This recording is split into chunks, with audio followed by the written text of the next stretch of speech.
մի քանի հարցեր ունեմ ձեզ ուղղված։ Առաջին հարցը դա համաներման հետ կապված է, արդյոք եթե չեմ սխալվում 7 տարի ավել է համաներում չկա Հայաստանի Հանրապետությունում, ձեր կարծիքն եմ ուզում իմանալ, արդյոք նախատեսվում է համաներում թե ոչ։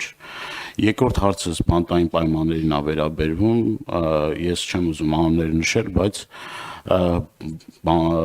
քրեակատարողական հիմնարկներ կան, որտեղ բանտային պայմանները մեղմ ասած գոհացնող չեն, եւ այս ուղղությամբ ինչ աշխատանքներ են տարվում։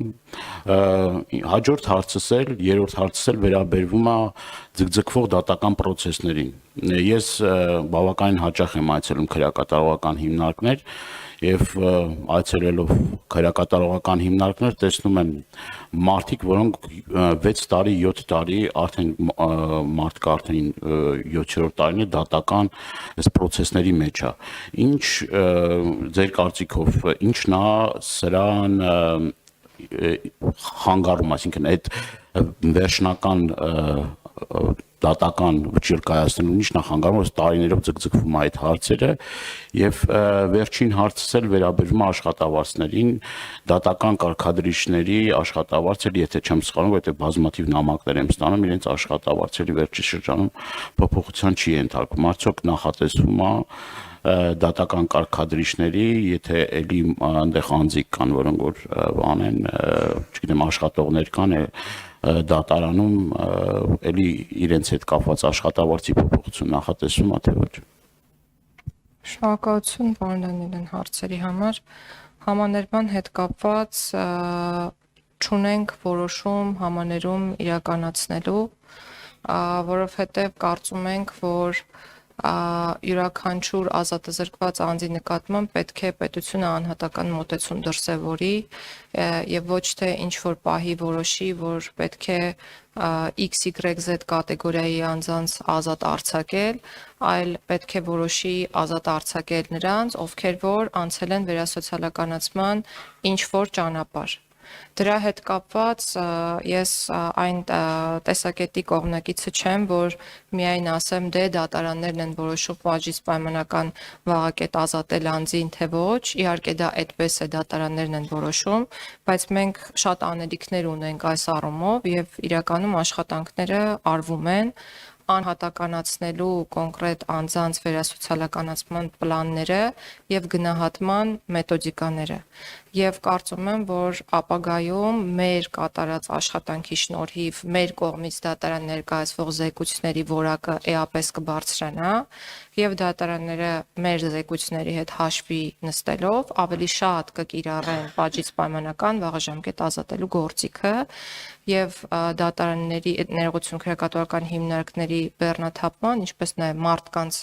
կոնկրետ խնդիրները մենք ցանկանում ենք լուծել այդ ճանապարհով։ Եվ նաև ուզում եմ մի շատ կարևոր գործընթացի մասին խոսել, որը անվտանգության գոտիների եւ պատժի կրման պայմանների փոփոխությանն է վերաբերվում։ Եթե դուք ուսումնասիրեք վիճակագրական տվյալներ, որոնք ցավոք սրտի իմ ձեռքի տակ չկա, տոկոսային հարաբերությամբ կարող եմ ասել, որ 50%-ից ավել աճ ունենք այն դեպքերի, երբ անձինք տեղաբաշխման հանձնաժողովի որոշումներով տեղափոխվել են պատժի ավելի մեղմ պայմաններ պատիժը կրելու կամ ավելի մեղմ անվտանգային գոտի։ Սա նշանակում է, որ քրեակատարական ծառայությունը որդեգրել է անհատական մոտեցում անազատության մեջ գտնվող անձանց նկատմամբ եւ այդ տեղաբաշխող հանձնաժողովի նիստերը ավելի հաճախ են տեղի ունենում, իհարկե մենք օրենսդրական ժամկետային սահմանափակումներ ունենք, բայց ուզում եմ, որ վստահ լինեք դուք եւ վստահ լինի մեր հանրությունը, որ յուրաքանչյուր կոնկրետ դեպք մանրակրկիտ քննության առարկա է դարձվում եւ մենք ավելի հակված ենք խրախուսելու նպատակով մարդկանց հնարավորություն ընձեռել գնալ ավելի մեղմ անվտանգային գոտում իրենց պատիժը կրելը շարունակել եւ մենք նպատակ ունենք հետս հետե դեպի պատժի կրման մեղմ պայմաններ, այսինքն բաց հիմնարկների մեղմ պայմաններ տեղափոխել ավելի շատ մարդկանց եւ մարդիկ հնարավորություն ունենան նույնիսկ կրելով պատիժ ցերեկվա ժամերին դուրս գալ քրեակատարական հիմնարկից, աշխատել եւ այլն։ Հաջորդ հարցը ձեր վերաբերում էր բաժի կրման պայմաններին։ Մենք միասին մի անգամ խոսել ենք Արմավիրի կարանտինային բաժանմունքի վիճակի մասին եւ կարանտինային խցերի վերանորոգման անհրաժեշտության մասին։ Ես հուսով եմ շուտով նորից կայցելեք այնտեղ կամ կարող ենք միասին էլ այցելել եւ տեսնել, որ այլևս այդ խնդիրը լուծված է, այսինքն մենք կարանտինային խցերը Արմավիրի վերանորոգել ենք, Արմավիրում չկար 24-ժամյա ջրամատակարարում, դա այլևս կա, մյուս բոլոր քրեակատարողական հիմնարկներում վերանորոգման աշխատանքները քրեակատարողական ծառայության միջոցների հաշվին իրականացվել են եւ շարունակաբար իրականացվելու են։ Վերջերս ես այցելել եմ Արթիկ քրեակատարողական հիմնարկ, եթե հնարավորություն ունենայի մինչև եւ հետո նկարները ցույց տալու, իհարկե կատարված աշխատանքները ցցուն կերպով կերևային, որպեսզի դուք էլ կարողանաք պատկերացում կազմել, բայց քանի որ չունեմ, ուզում եմ վստահեցնել, որ մի շարք հիմնարկներում աշխատանքները արվել են, մյուսներում շարունակվում են, Արթիկում օրինակ ջրահեռացման համակարգ ուսումնասիրել ենք, տեսել ենք, որ մինչև հիմա չկա, դրա վրա ենք աշխատում, որպեսզի մեր կատարած վերանորոգման աշխատանքները ապարդյուն չլինեն, այսինքն մեկ տարվա կյանք չունենան եւ դրանից հետո նորից կշարունակենք աշխատանքները, բայց տարբերությունը սարեր ձորերի է, սա կարող եմ վստահեցնել եւ նաեւ հաշվետվությունը կարող եք գտնել քրեակատարողական ծառայության պաշտոնական կայք էջում, այնտեղ եթե չեմ սխալվում, նաև նկարներով ցուցադրված կա կատարված աշխատանքը տարբեր հիմնարկներում, որն այլևս իրականություն է։ Աբովյան քրեակատարողական հիմնարկը գրեթե ամբողջությամբ վերանորոգված է, այնտեղ միայն լանդշաֆտի խնդիր ունենք լուծելու, այսինքն այդ բակային հատվածում խնդիրներ ունենք լուծելու եւ երկարաժամկետ տեսակցությունների սենյակների մասով փոքրինչ փոփոխություններ ունենք անելու, մնացած հատվածներն ամբողջությամբ վերանորոգված են։ Ուզում եմ վստահեցնել, որ ինչ միջոց ունենանք խնայողության տեսքով, որոնք թեկուզ եւ նախատեսված չեն եղել որպես կապիտալ ծախս, մենք մեր մտքում ունենք կարիքների գնահատումը, ոչ միայն մտքում, այլ նաև թղթի վրա հանձնված եւ գնալու ենք դրանք իրականացնելու ուղղությամբ եւ քանի որ հարցը տրվեց 1-2 նորություն էլ ասեմ քրեակատարողական հիմնարկներից, մենք ուսումնասիրել ենք եւ ողջել, որ ոչ բոլոր քրեակատարողական հիմնարկներն է, որ ունեն էլեկտրական գեներատորներ եւ հիմա այլևս հայտարարվել է մրցույթ այդ էլեկտրական գեներատորների ձեռքբերման նպատակով, իսկ ինչու է սա կարեւոր, որովհետեւ մենք հաջորդ ծրագրով ցանկանում ենք քրեակատարողական հիմնարկների արտաքին պարագծի հսկողությունը իրականացնել տեխնիկական միջոցներով, այսինքն տեսախցիկներով պետք է վերահսկվի քրեակատարողական հիմնարկը եւ նաեւ դրա ֆինանսական գնահատականը եւ ծախսային բեռը այս տարվա բյուջեմ նախատեսված է, դա էլ որպես բոնուս ասեմ, որ մենք այդ ուղղությամբ ենք քայլեր ձեռնարկում։ Հիմա անդրադառնամ մյուս հարցերին։ Ինչու են դատավարությունները մեր երկրում տևում, սա ամենամեծ հարցն է, որ մեզ բոլորիս հետաքրքրում է եւ մենք ուսումնասիրել ենք ու տեսել ենք, որ 1700-ից ավել կալանավորներից 10 կալանավորի 10-ից 15 կալանավորի դեպքում է, որ 5-ից ավել տարի են նրանք գտնվում կալանքի տակ, ինչը էլի շատ վատ է։ Ես այնպես չի որ թվերը նշում եմ արդարացնելու համար, որ նորմալ է, որ մարդիկ կալանքի տակ գտնվեն, ինչ ենք մենք անում։ Բազմաթիվ նախագծեր ունենք։ Նախ առաջնահերթ մենք գնալու ենք յուրաքանչյուր կոնկրետ դատավարության համար կոնկրետ դատավարական ժամկետ սահմանելու ճանապարհով։ Քրեական գործերով դա լինելու է 1 տարին, որը կարող է երկարացվել ոչ ավել քան 3 անգամ կրկին 1 տարով, բայց պատճառաբանված որոշմամբ։ Այսինքն կանոնը լինելու է 1 տարին, դրանից շեղում հնարավոր է լինելու եւ մենք մեր մտքում ունենք, որ շեղման թույլտվությունը մենք առաջիկա տարիների համար ենք տալու, քանի որ ունենք օբյեկտիվ ծանրաբեռնվածություն։ Հաջորդ պատճառը քրեական վարույթների դատարանում գտնվող ձգձգվելու այն է, որ մարզերում նշանակված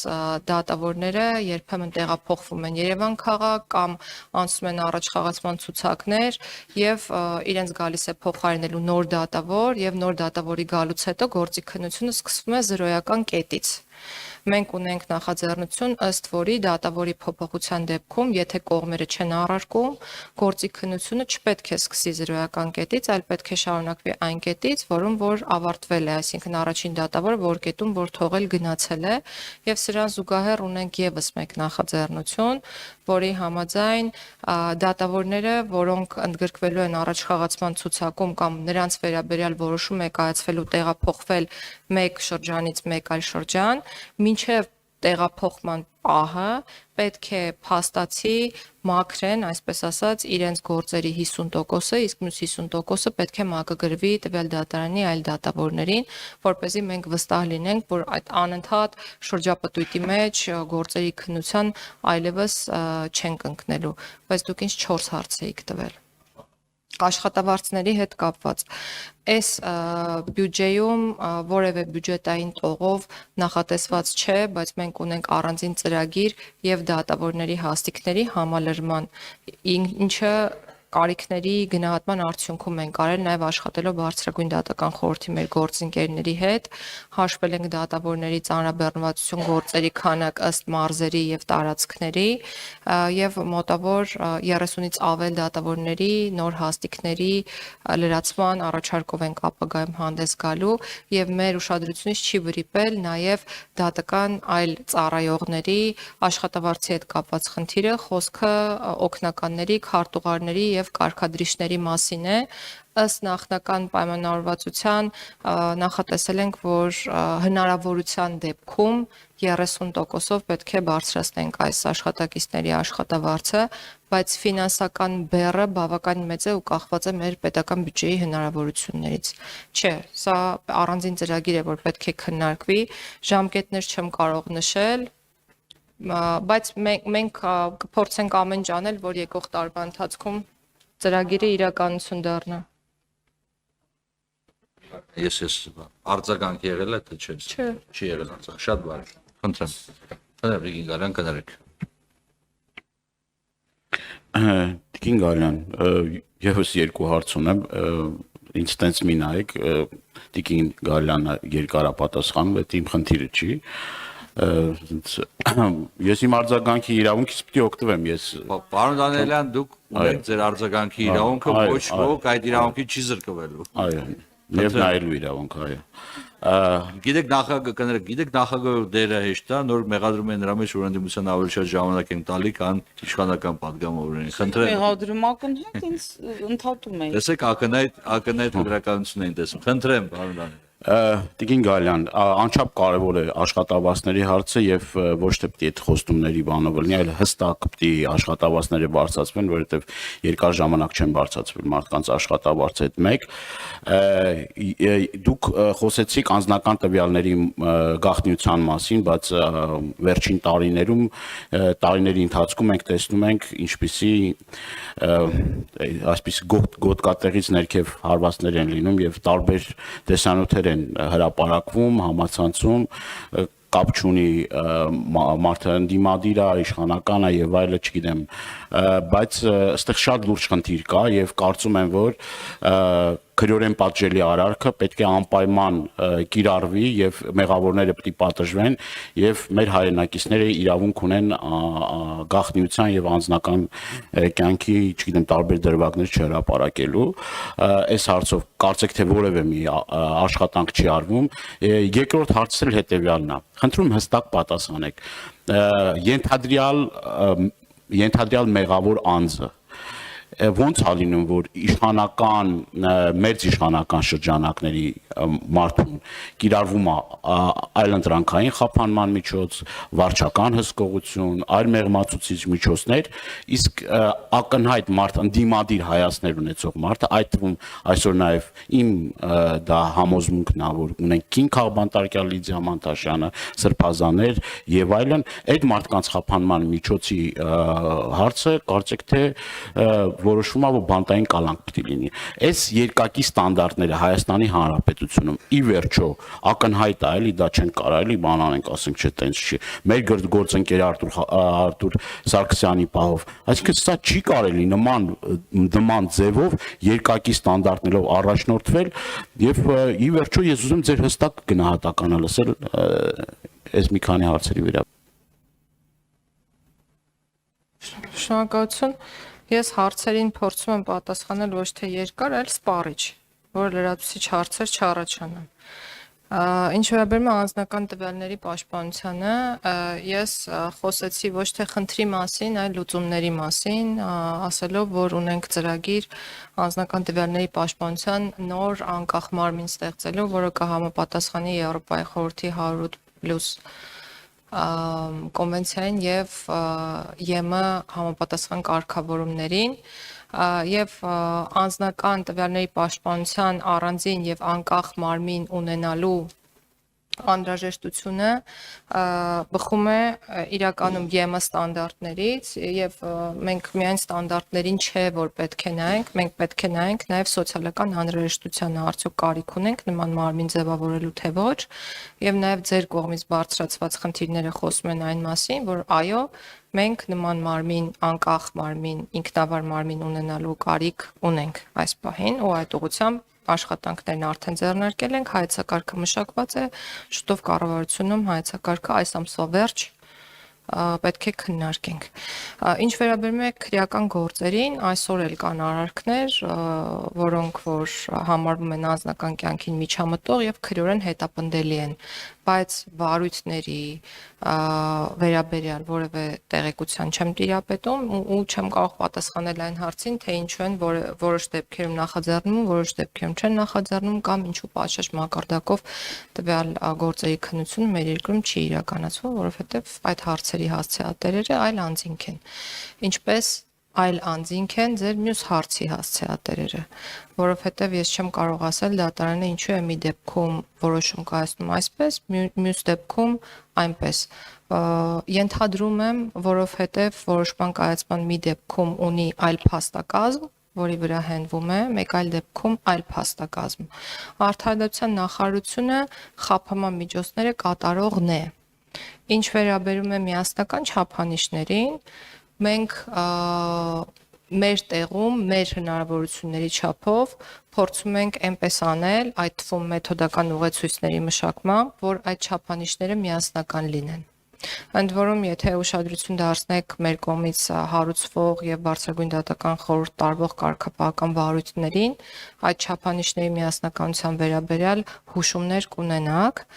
եւ բացի դա ուզում եմ նշել մեկ կարեւոր հանգամանքի մասին եւս, որ մենք ձեռնարկել էինք կալանք խափանամիջոցի կիրառման վիճակագրության ուսումնասիրության